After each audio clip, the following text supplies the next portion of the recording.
This is a Ben Frank Connection presentation.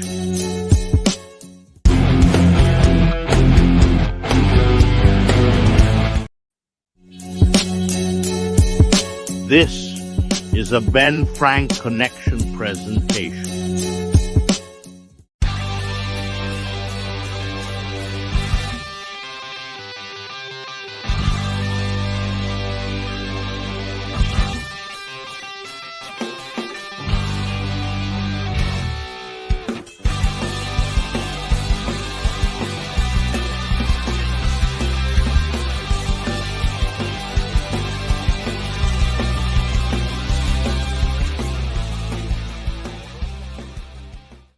Hey, what's going on, everybody? Before we get into episode 132 of the ABJ Podcast, I want to do a huge thank you to our top-tier YouTube members, World Champ Level A, Triple Crown Champion Palmer Shizzle, Grand Slam Champs Freak Maniac 90210, and Raz. Huge thank you for keeping the lights on for this podcast. All hot super chats and donations will be read off during the live show if anyone feel free to do so.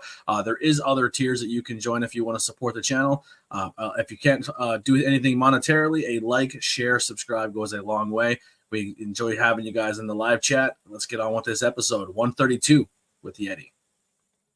What's going on, everybody? We are live here at the ABJ Podcast, episode 132 with my boy Yeddi.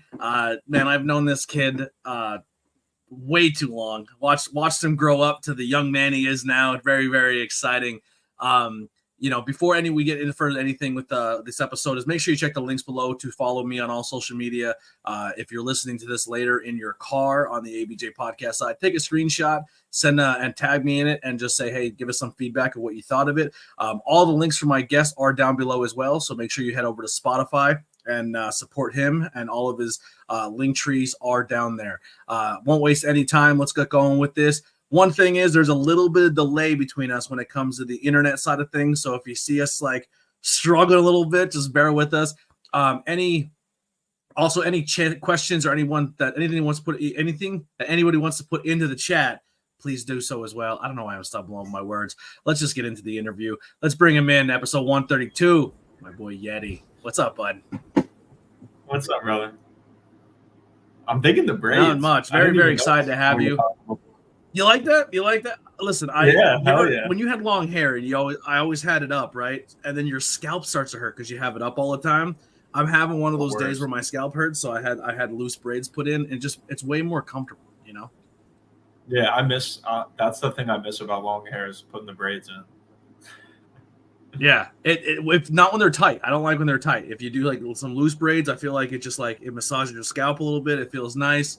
You can put scalp treatment on. It's a thing. Real quick, Austin with the 5 gifted memberships to the channel. Appreciate that so much. So 5 of you are going to get free memberships. Cool thing about the YouTube side, be part of a gifted member. There's a little bit of 570 skook in there. There's emojis that look like Gears iced tea, chocolate milk, and iced tea containers. And they have the ABJ on it, so little fun things you can use in the chat if you get that fun. You have a tattoo. You have a Gears tattoo, don't you? I do. Yeah, I have Winnie the Pooh drinking a Gears iced tea. Yeah, that's my favorite one that you have. I eventually want to get you probably still have some grandparents or older people in the area, especially if you live in the coal region. You've definitely seen it on an old school phone. But the poison hotline control stickers, the Mr. Yuck, it was a black and lime green sticker, and it was a smiley face looking like he was throwing up. It's very, very old school, but that's my next tattoo when I get my shit together. Is I want to get a Mr. Yuck tattoo. Nice. Yeah. That delay is crazy, my guy. All right, so let's get our first question in and get you talking so people can hear you. But let's kind of rewind a little bit. You are from the 570 Monty City. You know, I put our town on the backdrop of this. A lot of my imagery that I use for this podcast, my color scheme. You look above me right here. It's black and gold. It's my backdrops is Monty City. I bleed. I'm a golden bear for life. You know, I have logos with bears on it. I bleed where I'm from. And the big thing is, man, is we get a lot of hate in our town about, everyone talks about the negatives, but I look at some of the people from our town, our area, like Bro, Muhammad Ali used to come here and get his doctor visits before we would go fight for world championships. Like, our town has cool history, it has cool things. And one of the things I'm really proud of in this town is someone like you, man, who's also repping where we're from, puts that on their back, carries the 570 and uses that in their music and really encapsulates what it was like growing up in this area.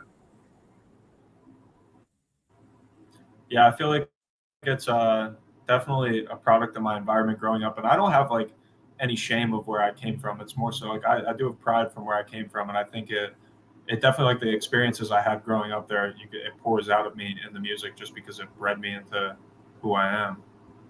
Yeah. So when did you get into the music side of things? Like, I know for a while watching you grow up, you were always kind of known more as the star athlete of the school. You were, top of the basketball program. You played, a little bit of football here and there. Went through not just injuries, but went through a lot of struggles in your personal life and your health issues with other things. And I don't want to get too much into it unless you want to put it out there, but it stunted a little bit of your sporting. And is that when the music side came out more because you didn't realize if sports were going to be a thing for you? How did that come about?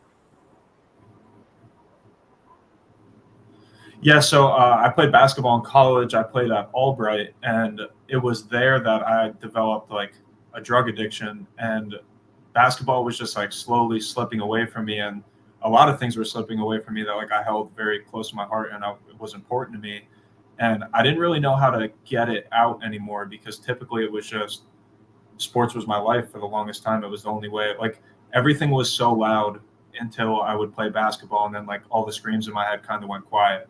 And I lost that with basketball.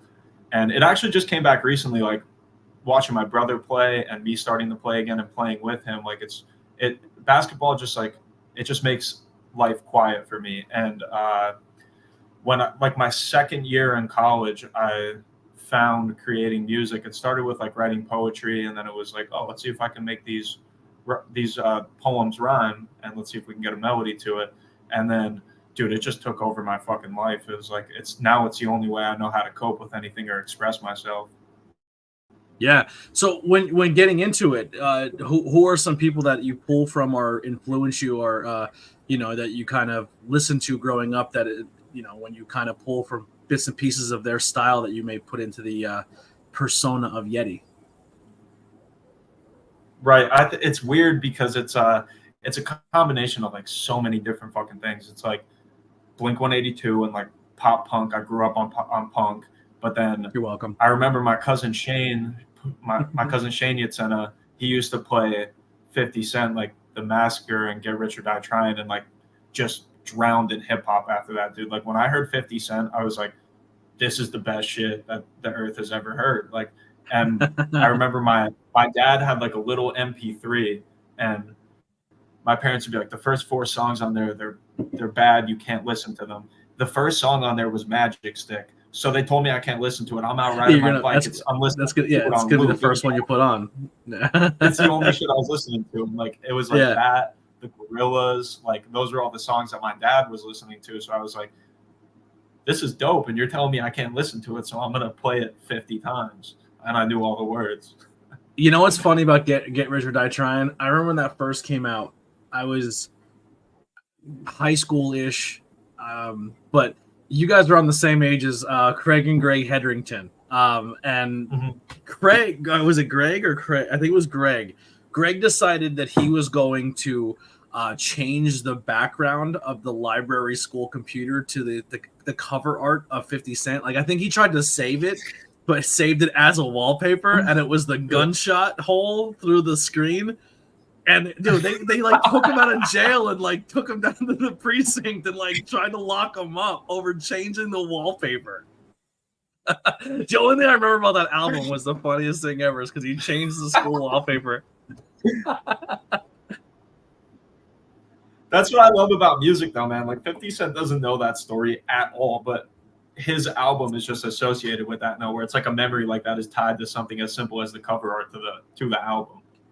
Yeah. Oh, I definitely listen. That's how I remember albums and remember songs and music. Is just like I can tell you exactly where I was on the time of my life and what I was going through the first time Kanye dropped College Dropout. Like, I can tell you exactly where I was and what I was going through when this Blink album dropped or that, Simple Plan album dropped. It's awesome how music can unlock those core memories. Yeah, I definitely, when I like listening to your stuff. So I listened to you many years ago when we first started doing stuff. Hell, you're one of Dark Fantasies, I believe, was my theme song to the podcast back at Interviews with Everyday People for a while. I think it was Dark Fantasies. It was at one point. Was it? I forget exactly. There was a few. I think it was two songs we were bouncing around that we were going to use. Yeah. But I'm pretty sure my brother still uses your music for his Stream Start music when he plays and goes on Twitch. But I know. But I will say this: I was working at recently at a factory, and I would sneak in earbuds, and I was listening to stuff, and there was you and another rapper in the area who they were like I was talking to him, and he kind of like refueled my love for independent music, talking to him again, D-Hide. And I went and I listened to his whole album and just gave him an honest review and told him what I thought about it. And then I went back and listened to your newer stuff. And I gotta say, man, you and Harry are like Batman and Robin. Like, you had a style, but no disrespect to the people that were making the music for you before, but Harry's production level makes it sound like you should be on the radio. Like, his beats and the way his music stuff is structured, it sounds like it should be like it turns it into radio bop. Like, it makes it like it's just really good. Like, you two working together has been magical. Yeah, seriously. So Harry, I actually get the beats from several different producers online. So Harry doesn't make the beats, but he does all my audio engineering. And dude, the crispness of, like, people don't understand when they hear my music because they don't see the creative side of music. Is I don't think that there's anybody I don't know anybody else making music out of a bedroom with that level of quality, which is just a testament to how good Harry is. Because, dude, if you threw that fucking kid in if you put me and him in $100,000 studio, dude, we would be on the radio. Yeah, I totally agree. And listen, that and he's in here, he's creeping out. But like, bro, that kid right there, I remember he was like, he was just like, we were doing the podcast stuff. I did a couple episodes in his dad's house, and he was just hooked. And he was like, how do I go like do this more? And then I had him sit down, and that podcast, like, we kind of sat down and really talked about like his future and what he wants. And I kind of pulled him aside, and I was like, bro, like, do you want to play drums? Like, do you want to be a drummer? Or do you want to be something completely different in music? And he's like, I kind of want to be something different. I was like, then do it.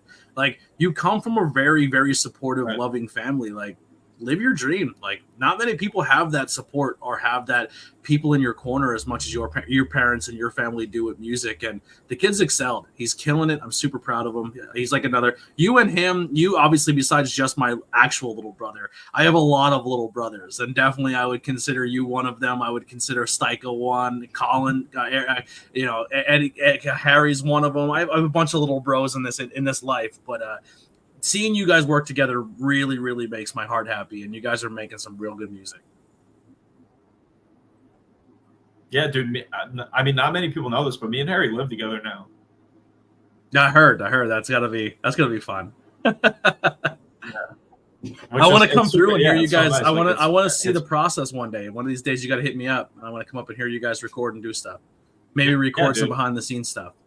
100%. So that would be dope. I would do that. Yeah. So you with your music, what are some accomplishments since the last time we've talked, or some things that you've done musically that you're really proud of, or where are you at right now in your journey?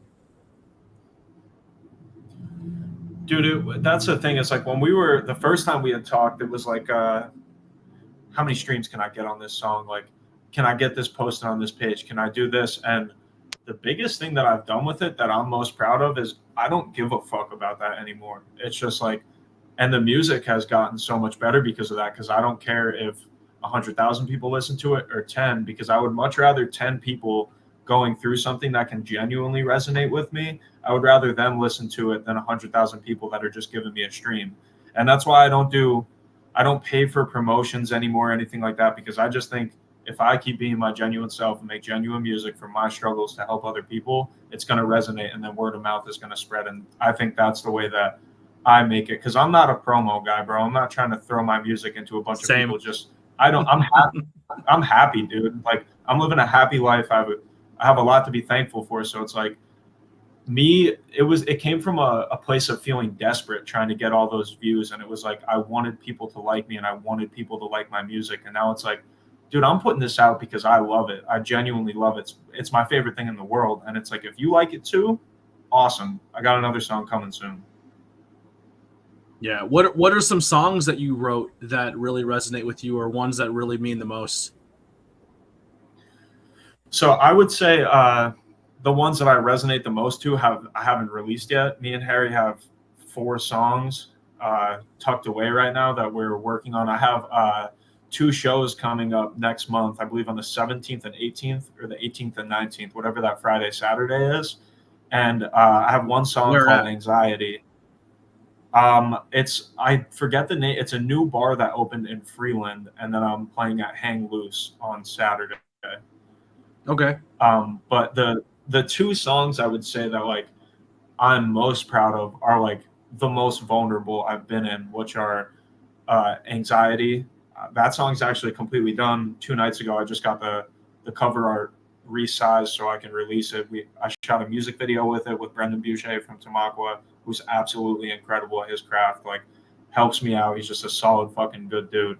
So I would say that Anxiety song, which is the next thing that I'm releasing with a music video.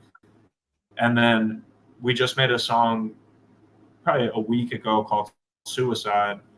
And those 2 are just like if I died right now and there were 2 songs that I wanted people to remember me by and know the type of dude that I was while I was here, it's those 2 songs.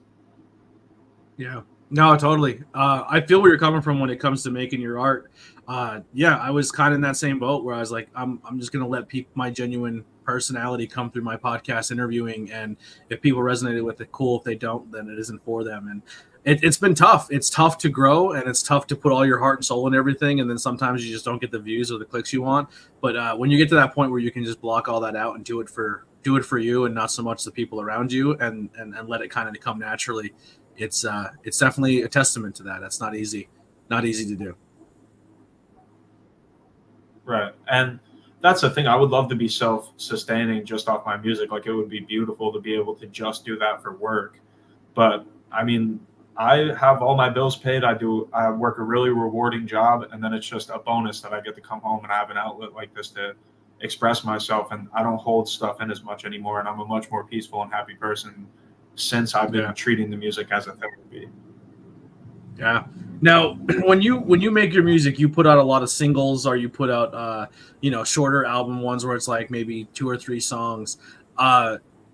Coming from some, like, I'm older school mentality of, I know the younger generation's more about the singles or 2 or 3 songs here and there, but I think that there's an art in having a concept of an album and then having each song of the album tell a story from cover to cover that I think is kind of getting lost in certain aspects of music, especially in the hip hop and R&B side of things. I still think bands are putting out more full albums and telling a story, but you can definitely tell when an album is structured or when it's just a bunch of thoughts randomized, putting together, and then they just jam it all into one playlist and go from there.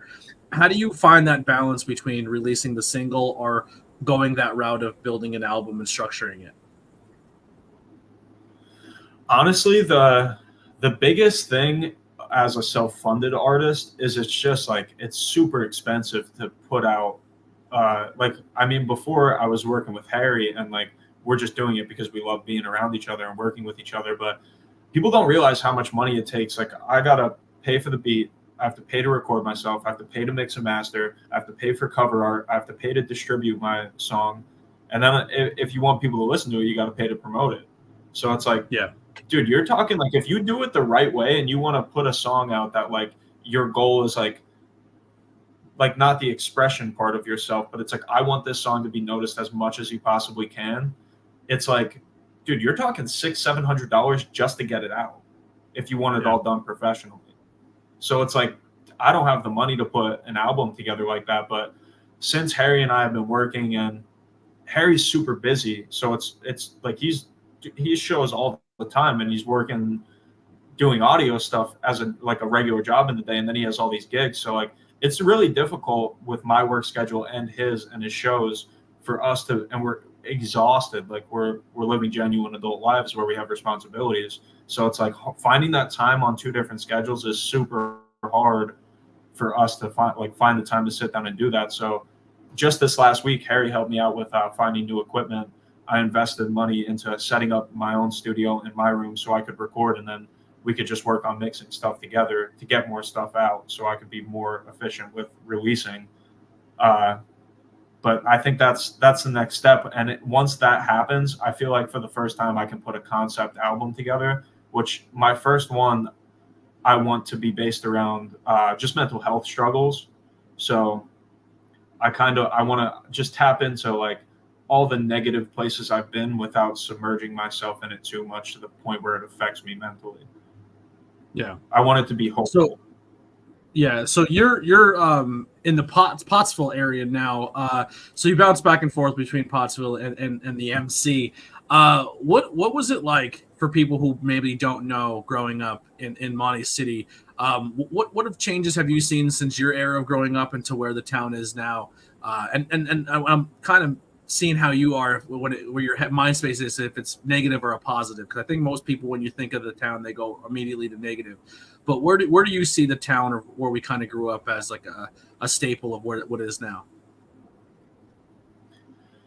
I feel like it says a lot about, are you a pessimist or are you an optimist? You know what I mean? Because it's like anywhere you grow up, there's shitty stuff and there's great stuff about it. I choose to remember all the good stuff about it. So like, I mean, don't get me wrong, there were days where I saw horrible things and like it was infested with drug addictions. Like there are bad things about it, but there's bad things about everywhere you go, no matter where you are. Oh, give him a second here, see if he buffers in. Or where Yeddi's at right now is having some internet issues. We're trying to push through it. If we lose him here, we'll keep this interview, but we will schedule for a future date here and really lock this down.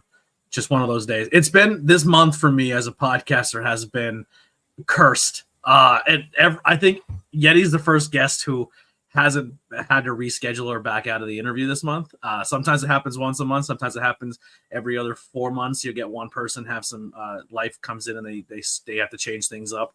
But this entire month, every single episode has been last minute rescheduling and planning. And then he was able to make it, but just the internet gods not letting this one happen. I'm going to go ahead and bounce him out real quick so he's not stuck on that weird freeze frame face.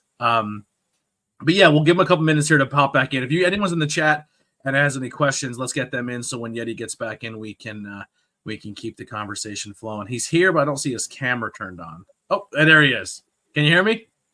The call dropped for a second. Yeah. You're good. We're back. Filibuster. I've done this a few times. That's the hot spot, dude. That's my bad. But back to what I was saying is like there's bad shit everywhere in the world. Like, and if you want to choose to look at the bad, then honestly, brother, how happy is your life going to be over this long stretch of time we have to spend on this earth? So for me, I choose to remember being able to go out. My homies are right there because it's a mile-long town, and even my friends that didn't live in town, they're 10 minutes away. Their parents would drop them off. You know what I mean? Like, I remember how good the buffalo chicken pizza was at Carini's. Like, it's all these little things where it's a happy, tight, developed community where everybody had their back. Everybody had each other's back. And that's the thing is, like, even those people that were going through hard things and might be addicted to drugs or anything like that, like, that's either your cousin or one of your friend's cousins. And it's like I know for a fact that my mom specifically would always try to help the less fortunate. And by no means did we grow up with a lot, but I also choose not to remember growing up without a lot. I just remember all the love in my home. So I wouldn't. Your mom was always trade it for much respect to your mom. She was always super, super sweet, very nice person. I've never had a bad experience around her anywhere near your mother. She's always been a gem. She keeps it real. Like if you fuck with her, she'll say something. But I don't want any beef with my mom. But she's a literal angel, dude. And like that's the thing is like you protect your mom and you stick up for your mom no matter what. But growing up and like understanding how to read people and see who people are for who they actually are, my mom is a genuine person, and I would have respect for that woman even if I just met her in passing, because there's a reason why every time she goes to the grocery store, mom's in there for 35 minutes because she's so kind to everybody. Everybody wants to talk to her, and I'm the luckiest man alive to be born into having that mother. Yeah. I'll tell you what I want to bring back, and I got to find people who are willing to do it now that I live in town and I really have nothing going on with myself. But we need to find like a day, like just one day a week or maybe one day a month where we all kind of meet up at 8th Street and just play like really friendly, not trying to kill each other, pick up. I'm old. I can't play competitively like I used to. I don't play that kind, brother. I'm getting a win. I want to play old man basketball. You remember when I was a kid, there was a group of old men who come to the court and they play old man ball. And then y'all would come up and play young man ball. And I kind of played between both, like playing, but I want to play old man ball. I want to be out there with like the old man, just like, we didn't do it today. Let's go home. Like, I'm not trying to die every time I go play basketball, but I want to get a group of guys and just play some pickup games. It looks like it'd be a lot of fun. But y'all are still in that competitive era. I can't live my life like that. I think that's just me, honestly, dude. Like I play, like, my brother's incredible. Like he's a straight up, just, I can't believe I'm about to say this on the internet, but he's just better than me. And I'm still 110% and faithful on, this kid's probably a Division I basketball player. And I'm looking at him like, you can't fuck with me today. Like, you're not beating me. And we go at it, bro. We butt heads, but that's been since the kid's 6 years old. My parents used to be like, just let him win one game. Let him win one game. And I was like, he's going to be a dog when he grows up because he's never beaten me. Yeah. Like, bro, every time y'all showed up at the basketball court, it was me, Tony, and Justin. We didn't care if you were 11 or you were 18 because we didn't get that love growing up. Like, I played against the older guys like your uncle. They beat the dog shit out of us. So I was like, yo, the next year. And it wasn't like we were beating you because we wanted to beat kids and like, scratch that. We not beat kids physically, like on the basketball court, but it really shaped that younger generation to all be good ballers. Like, bro, I miss the days that you went to like when you walked around town, every court had 15, 30 kids at it playing basketball all day long. Like, I look around town, that's the only thing that bums me out. How I grew up. Yeah. I feel like if people start using the I courts, never had a shirt on, and I was going to every court. Yeah, I remember the no shirt days when I was in shape. They were good. How's that Dr. Pepper right now? Spicy, hurting the tongue. Dude, it's so good. I love if I can get sponsored by anybody. Dr. Pepper cream soda is probably the reason I put like 10 pounds back on. I can't stop. It's like crack. I never. Real quick. Oh, the cream's where it's at. One other quick thing about Monty City, we'll move back onto music, I promise. But bro, so we have a barber shop, which is insane. And then next to the barber shop's like this little deli that serves some of the best food I've ever had in my life. And then they just open up Dominican food on the corner where Pick a Pack used to be. Like, we're getting all this multicultural food in town, and I love it. I want to try it. It's so good. Dude, that's something that's super dope for me to see is like how diverse it's getting there. And it's like, it's just nice to see, you know what I mean? Like, and I just, anybody who's new around town, I'm like, I try to be so nice to them. Like, I like meeting new people. Yeah. I heard the Mexican place next to 54 is really good. Yeah. Abe's is fire, bro. If you haven't had it, you need to go eat there. I haven't. I heard it's amazing though. I don't know. That's the positive I look for in our town. Like, you go to the bar, there's no faces. It's pretty neat. Yeah. So when you start doing music, you said you're doing live performances. What has that been like? Transitioning from sitting in a studio performing to doing it in front of people.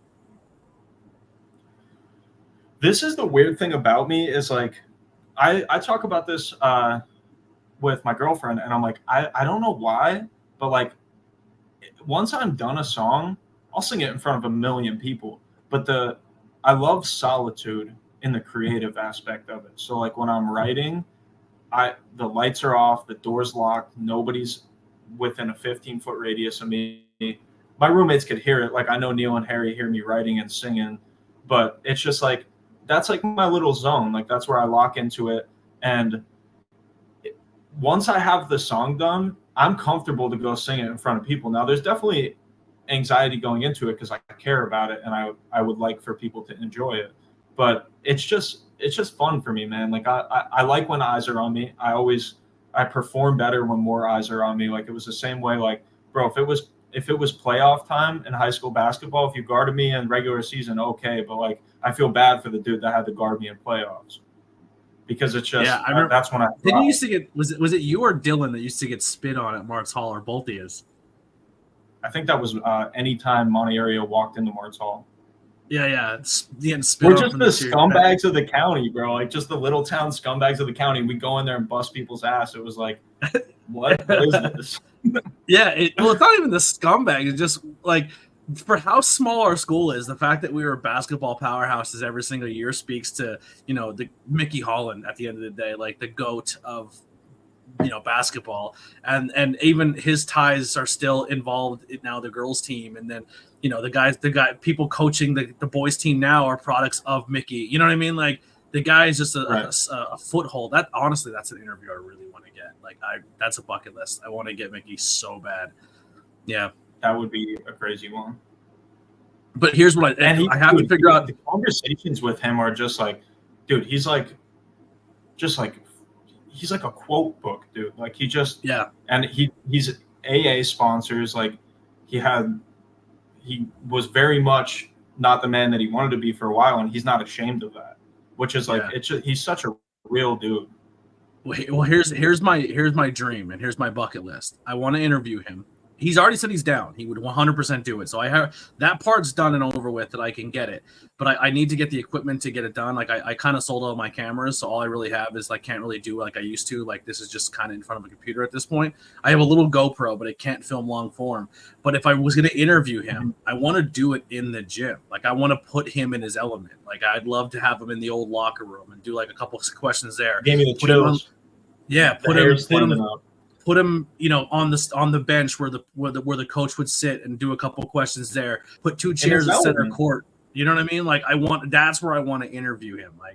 I feel like not just the interview, but putting him in the house he built. I almost said the house he built. You know what I mean? That's how I want to get it done. But obviously, like just to go into a school and get that is going to be a nightmare. But if anyone of power is listening, that's the goal. Sometimes you got to speak. They would do it. They would do it 100%.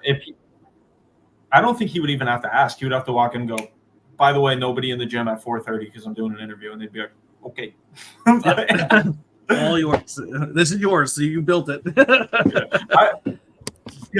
I remember which I hope I don't get any title strip from him or anything, but like on snow days, we weren't allowed to practice. Like you're not allowed to practice on snow days, and he's like, 12:30, you better be in that fucking gym.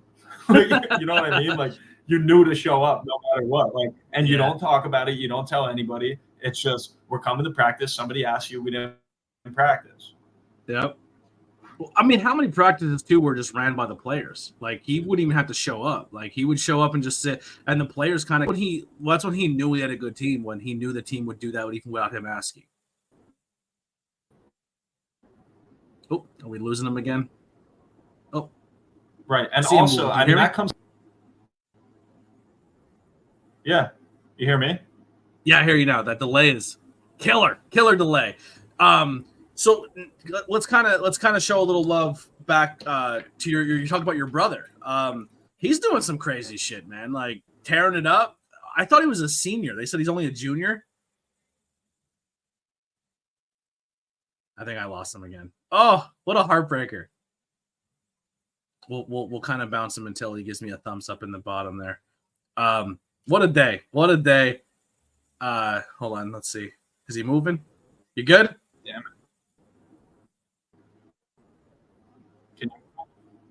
Yep. That thumbs up is a long ways away. I said that like 3 minutes ago. Yeah, I hear you.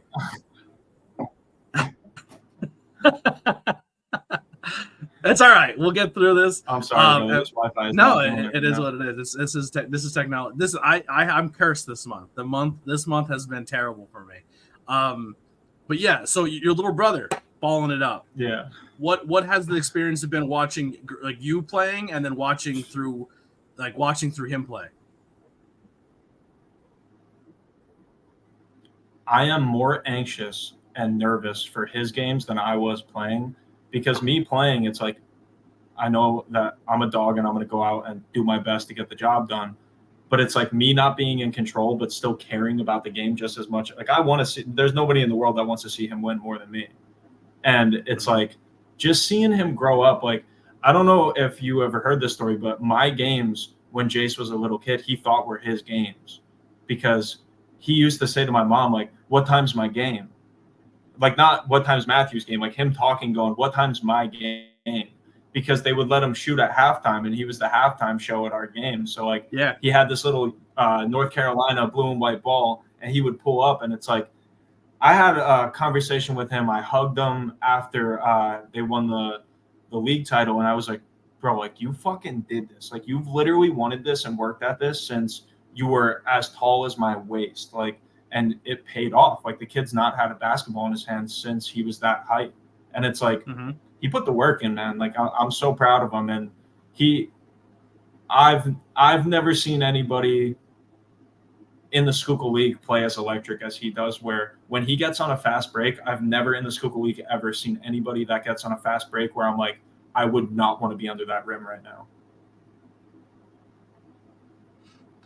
It's you know what, one of my favorite things about our town and about the basketball is when our town is successful in sports. I wish this love transferred to everything about the town, but it shows true more with sports.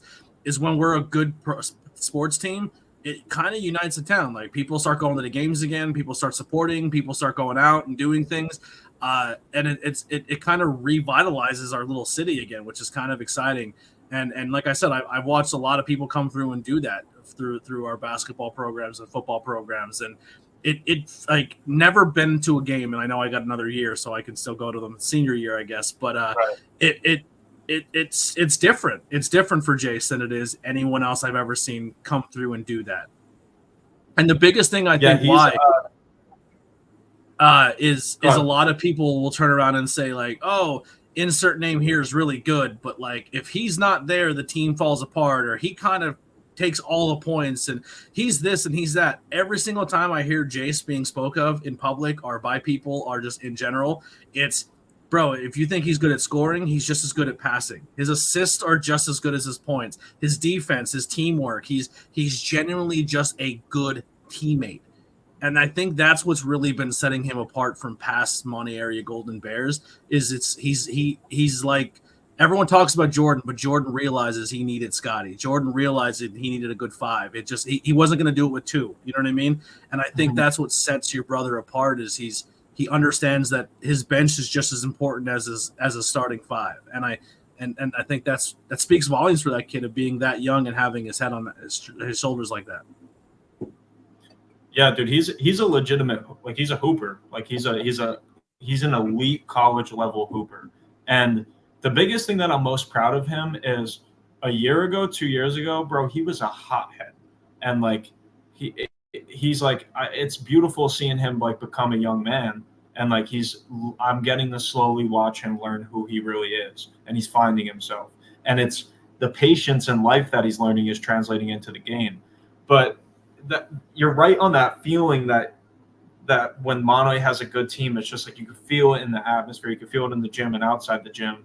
And the craziest thing is, me now living in the Pottsville area, it's like, I have people there coming up to me like, dude, your brother brought the county together. Like your brother brought this whole county together, and we, like, so many people, like, he's so good that so many people are just coming out to watch him. And it's like, it's insane to me. Now, and is he also like balling? Like, he'll go up to Pottsville awesome. And play up there with people, like play pickup games in different towns and stuff? Is he doing stuff like that as well?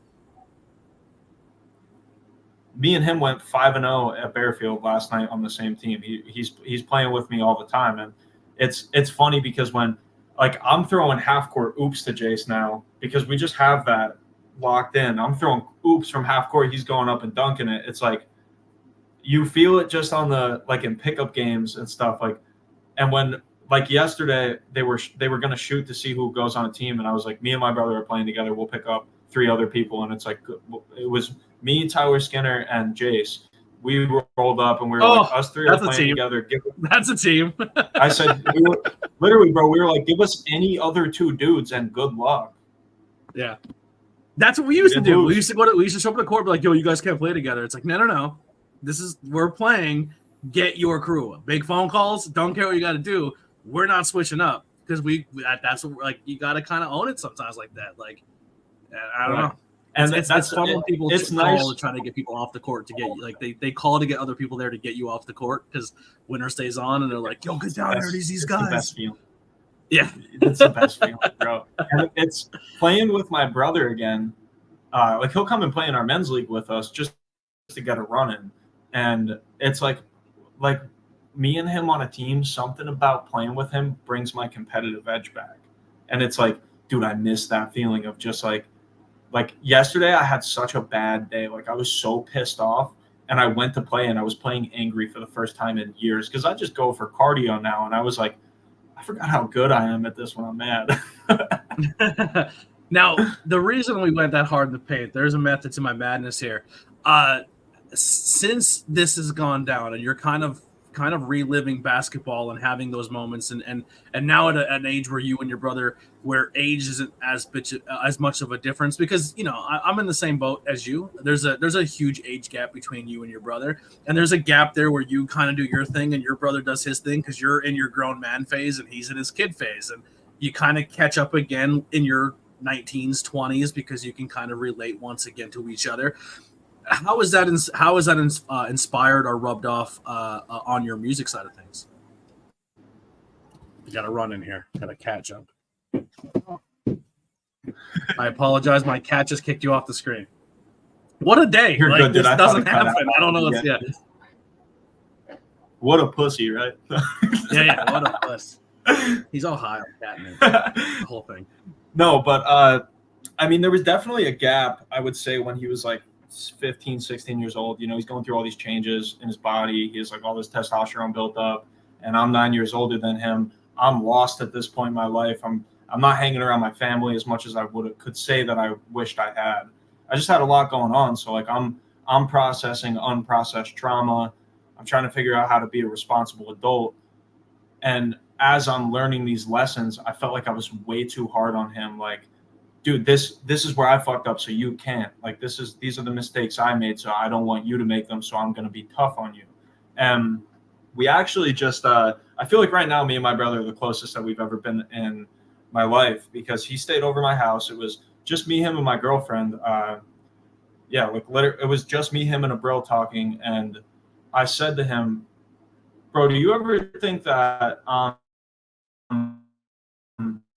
hard on you, or I talk down to you, or like you're not as smart as me just because I'm older? And Jace is a man of few words. Like he's a very quiet kid, and just shook his head like, yeah, bro. And I was like, dude, I'm sorry, because I'm starting to realize that I did that to you, and I'm going to do my best to not ever, I'm going to try my best to treat you like my equal, and we'll figure this life thing out together instead of me trying to tell you what to do. Like you very much can live your own life, and even when you're making mistakes, I'm going to support you no matter what. Like I'm always the person that you can come to.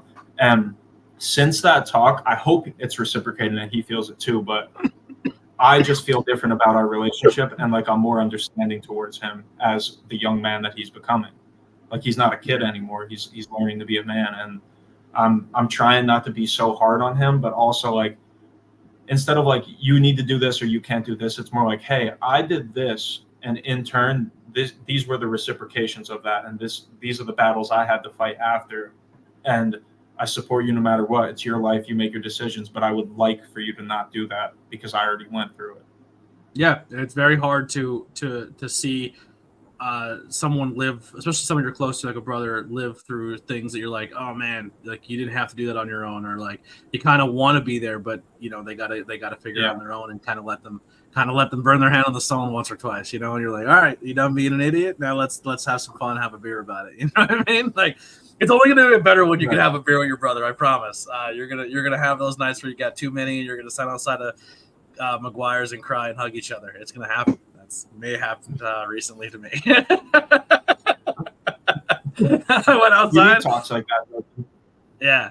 Hey, listen, I was like, oh my God, he's gonna get me. And I started like breaking. And I was like, no, don't be a pussy. Like, you know what I mean? The coal region came out of me a little bit. I was like, no, man up, don't you fucking cry. And then I took 2 hits. I took 2 hits of my vape, and I was like, all right, I'm gonna go back in the bar now. Go fuck yourself.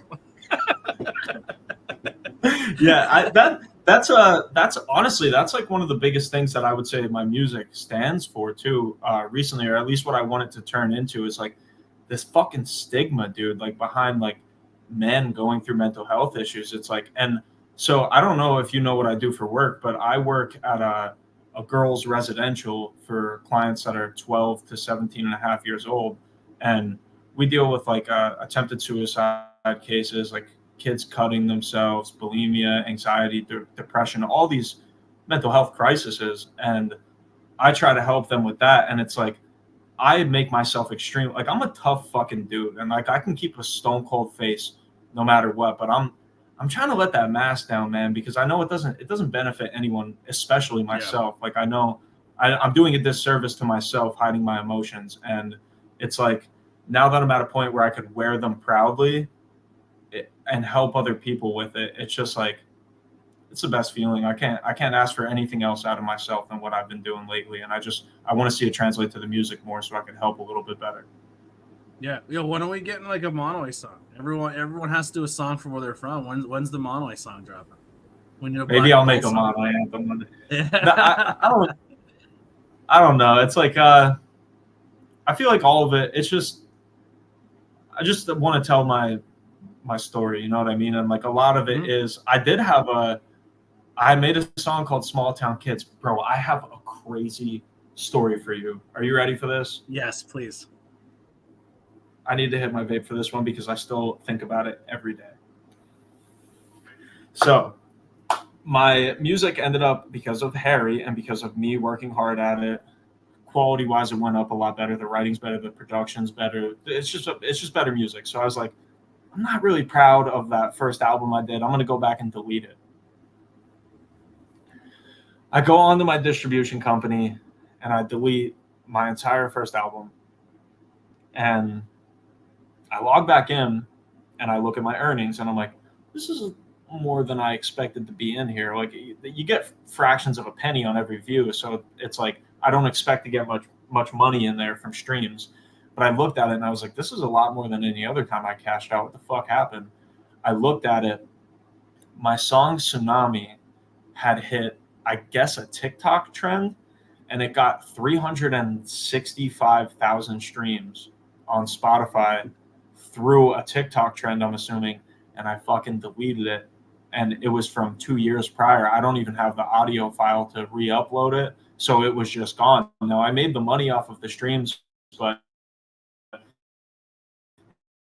it's as if the song never existed. And like, it's like, dude, if I left that up and it hit a trend and started skyrocketing, if you're making music out there, never.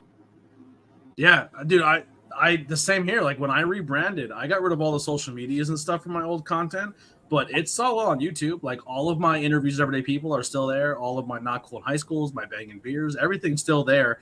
You can go watch it. I still think, like, personally, some of my interviews were some of my coolest shit I've ever done, and I'm still very proud of them. But it's just, it needed to be a new brand and a new thing. But no, definitely, that broke my heart that you said you deleted that. Like, I'm thinking about that, you fucking idiot. Why would you do that? I know. I said, brother, what do you think I say when I look in the mirror? I'm like, you fucking dumbass. Why did we do that? Oh, man. So when you look back at growing up and now giving your brother advice and stuff like that, who are some people that you really want to give those flowers to that you think really shaped who you are as a person? Oh, dude, there's so, like, I'm a very grateful person. So like, I have a ideology that I live off of, which is, even if I walk by a homeless dude that doesn't have a shirt on his back, I think genuinely any human being that you meet, you can learn at least one thing from. So I think one of the best quotes that my girlfriend ever said to me was, we're just a mosaic of everybody we've ever met. And that stuck with me so bad. I was like, okay, Shakespeare, like, where the fuck did that come from? Like, that's the most beautiful shit I've ever heard in my life. And honestly, just that quote alone had me looking at life different. Like, I did like draw a lot of inspiration from a lot of places, but the biggest things, dude, especially now, like I'm 26 years old and I still look up to people, and like the first people that come to mind are like obviously immediate family members, but my mom, the way that she, like me now, my appreciation for her now is like I have to get up in the morning, and now I get how exhausting it is to work all week and like have responsibilities on top of that. I might not understand what it's like to raise a kid on top of all of that, but like I very much can imagine that it's much more than I'm feeling now, and I'm stressed out. So it's like just to see her do everything she could to give us the best life. It's like if I work my entire life and I end up half of the person that my mom is, I'm a good fucking person. And I draw inspiration from, I learned a lot from my brother, my cousin Andy, my uncle Dan, just like so many people, my father. And recently, honestly, the person I learned the most from and draw the most inspiration from is my girlfriend. I've only been with her for a short amount of time, but it's like, it's the first person I've ever been with that genuinely inspires me. And we kind of we both have like, we're creative people. She's in art school. And it's like just conversations talking with her. She's a lot like my brother, where she doesn't have that much to say. But when her and my brother talk, it's like I just find a lot in what they're saying. Yeah. Yeah, that's it. I like the idea of pulling from people. I definitely have a lot of that as well. That's honestly, that's why like I didn't have the best experience growing up in our town and our environment, but also because I didn't always have it the best, or I maybe wasn't always fitting in, or didn't have the popularity I wanted.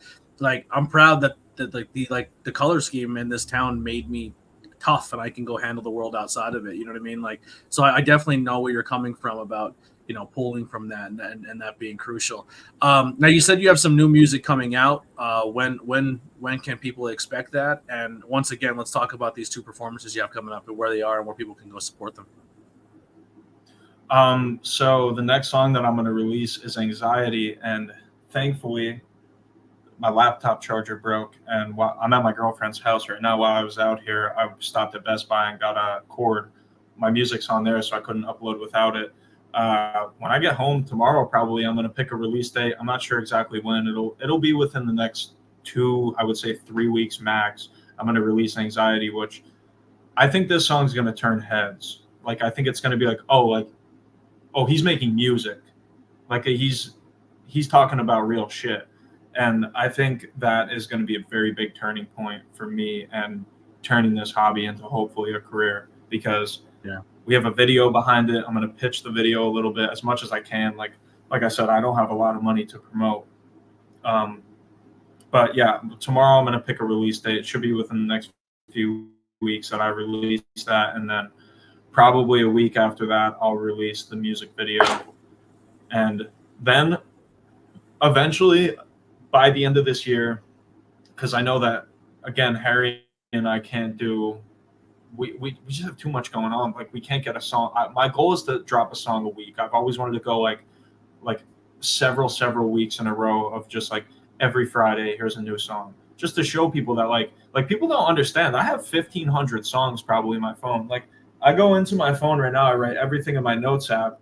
And when I go into my notes app right now, exactly, I have 4,834 notes on my phone. I'm never not writing. And out of 4,834 notes, it's like, you better believe that there's 50 to 100 really good songs in there, because I work at it, man. Like I put a lot of time into this. And I think now finally being able to be in a position where I can put out music whenever, like I'm not focused on the quality as much now, because it's just like, it's a therapy for me. And I want anybody that can to resonate with my words and hopefully be healed a little bit by it. So I need to take some time to get like the whole studio set up. But me and Harry have 3 songs that we're going to finish up within this next month. And I'm going to pick release dates for all of those. So hopefully May and June, by the end of June, I'm hoping to have like 4 or 5 new songs out. Yeah, the one I listened to, I really enjoyed that you recently did. I like the Patience single that you put out, Since Day One and Scared to Love. I thought they were really good. And then I listened to Life's a Wave. I thought that was really good. Mhm. Like I said, I like what you've been putting out, man. I think it's very catchy. When it comes to some of your lyrics that you put out, what are some lyrics that stick out to you as some of your favorite that you ever wrote? Have you heard my last single I put out, Keep Your Head Up? Yes, I think I listened to that one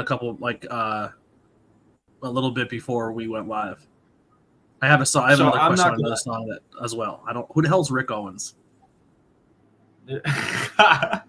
I'll explain that then. All right, yeah. So, Rick Owens is a fashion brand.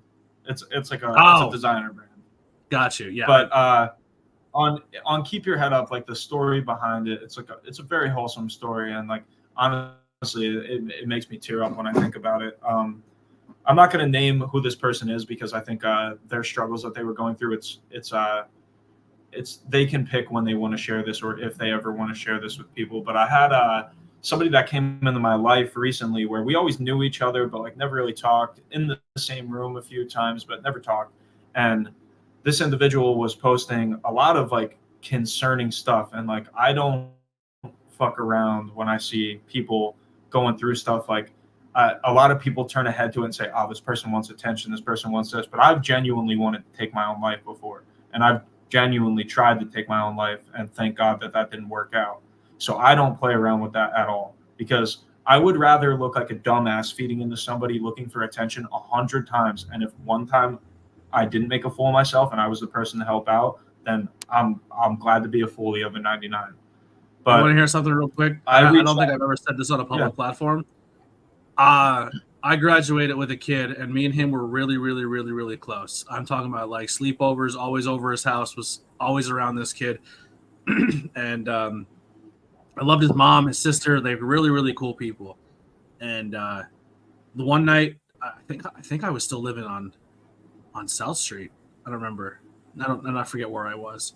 But I remember logging in on social media, on Facebook, early Facebook days, and he put a post out at like 3 a.m. And the post was like, "Yo, play this at my funeral." And he I don't want to put any other details out there because I don't want to put it out there because it's not about me. But that night he left us. You know what I mean? And how you're saying I don't play around with that, and I talk to people about it. Like, I totally know where you're coming from, because every day I still think, like, what if I would have just sent a message and be like, "Yo, you want to talk? We'll go for a walk. We're only a couple blocks away. I know we haven't talked in a minute. Like, you good?" Right. You know what I mean? And that's a burden, man. So I definitely know where you're coming from on that. You know what I mean? You can't hold that though, man. That's not on you. That's just life as an empath. And you know what I mean? Like that's something that will probably cross your mind a lot, but that's also, you can't make a decision for anybody. All you can do going forward is take that experience and say, well, maybe next time I see that, I'm going to reach out. Yeah, 100%. But that's actually, this is what I do now. I'm all about conversations. You know what I mean? Like, right. Yeah. It's the best shit in the world, man. But that's what happened with this Keep Your Head Up song. I ended up messaging him, and we were back and forth. I was like, what, like, I know we don't talk, but what's really going on with you? Like, I've been through the ringer. I might be able to relate on a couple things. And like, I'm very much like,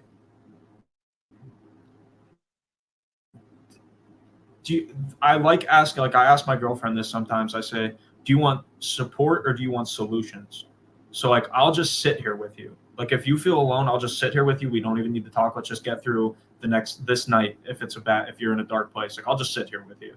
And I reached out to him, and thankfully, because I excel when people want to talk to me about their problems, he opened up to me and told me about wanting to take his own life and flirting and fantasizing with the idea for a while.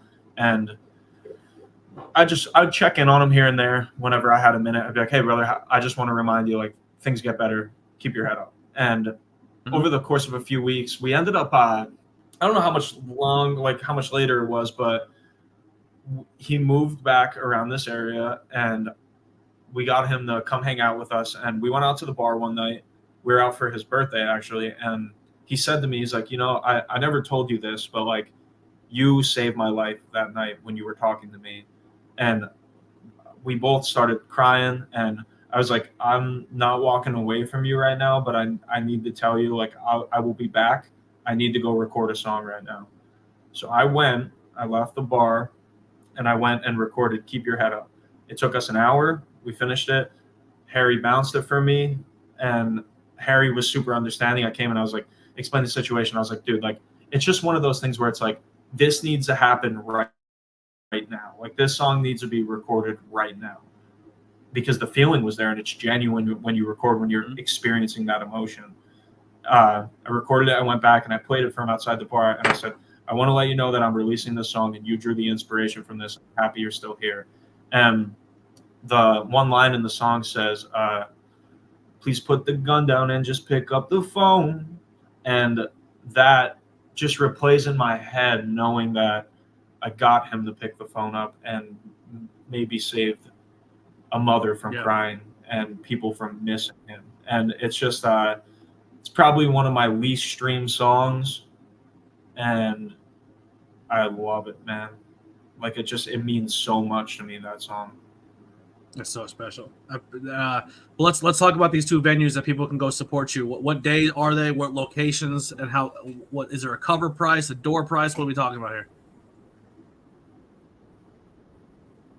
Let me pull up my messages right now, just because I don't think he told me the name of the venue for this one. It's it's Bodie Blanco. He's doing a release party, so he's throwing a show. He didn't tell me. Oh, wait. Yeah, I do have it. Cosmos in Freeland on the 17th, and then Hang Loose on the 18th. I don't have all the details yet, just because the flyers are getting developed like as we speak. He just messaged me the other day and said he's working on the flyers, but Cosmos in Freeland on the 17th, and then Hang Loose on the 18th. I could probably do the 17th if I could figure out a ride situation, but the 18th I got booked for a wrestling commentary. So unfortunately I have to miss that one. I'm doing commentary in the Steamtown Mall. Do you know how many Office references I'm going to sneak in on a wrestling show? Like, it's going to be out of control. That's awesome, man. Is there anything that we didn't talk about that you want to plug or get out there, or a story or a message to people?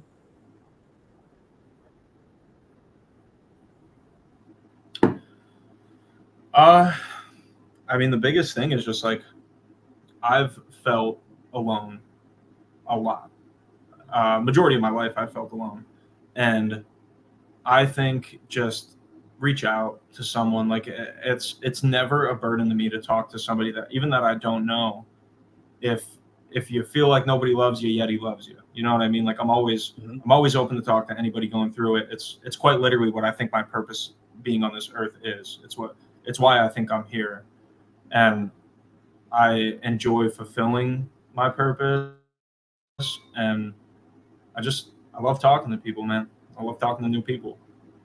Yeah, I'm the same way. Listen, we got to link up very, very soon and record one of these 5 questions in person. I don't know exactly where we're going to do it. We got to find a location and do it. But man, thank you so much for your time. I'll let you get back to it. And this, I apologize to everyone with the internet connections. Neither one of us can control that. We did our best. We will have you on very, very soon with some updates, and definitely can't wait to see you again in person. Next time you're in town, let me know. Even though I don't really go out very often, but if you're out somewhere, I'll come out and say hi to you just so I can see you. But make sure you guys go and check out all the links below. Go stream his music. Go get some more plays up to that. And if there's anything you ever need from my end on the platform, let me know. Like, all of my music has been made by the Converse Kid. So every bit of my intro music, all of my stream start music, every song, every that's Harry's cousin. He was just at my house. Yeah. Yep. I love him.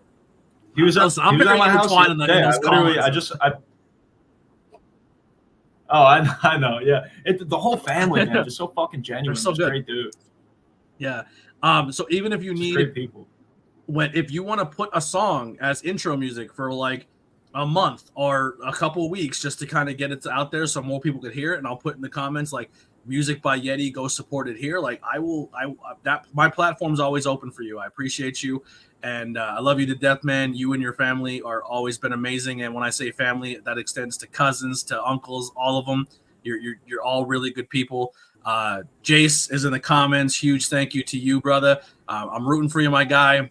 Keep killing it and slamming the ball down on these jabronis. Doing it for the Golden Bears, baby. I actually just made on this 7 footers. On 7 This footers. kid's dunking on 7 footers. I don't have it available right now. Son of a bitch, dude. I made this. So New Japan Wrestling has this like circle logo, and it's a lion, and it says the king of pro wrestling or whatever. But I did one that said the voice of the indies, and it's a bear, like a golden bear, and it says ABJ, Anthony Blackwell Jr. It's a dope logo. But bro, like I said, my golden bears roots run deep. Everyone's like, why do you pick black and gold? Are you a Steelers fan? I go, no, I'm from Monoy, baby. That's what that means. You don't even know.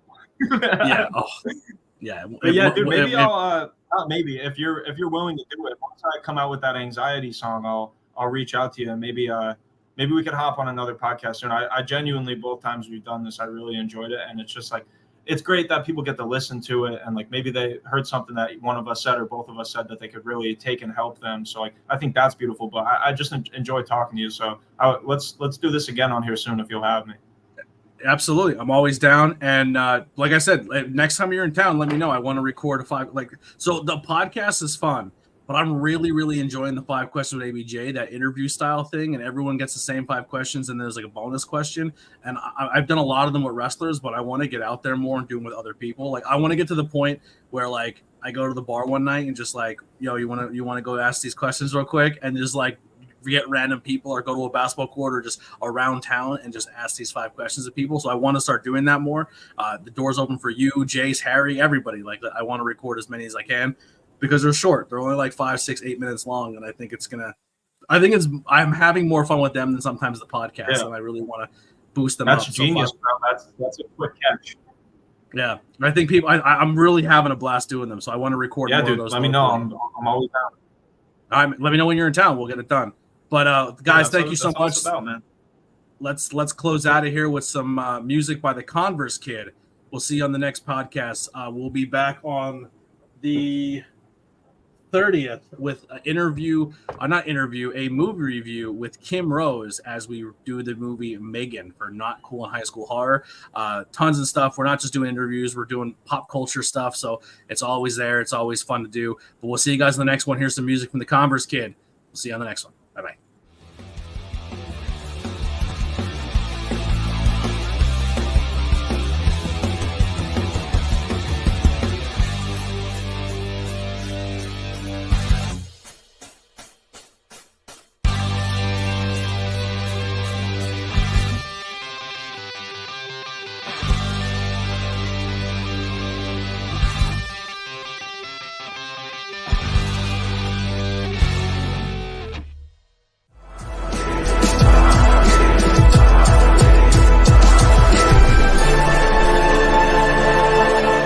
Thanks for watching this presentation.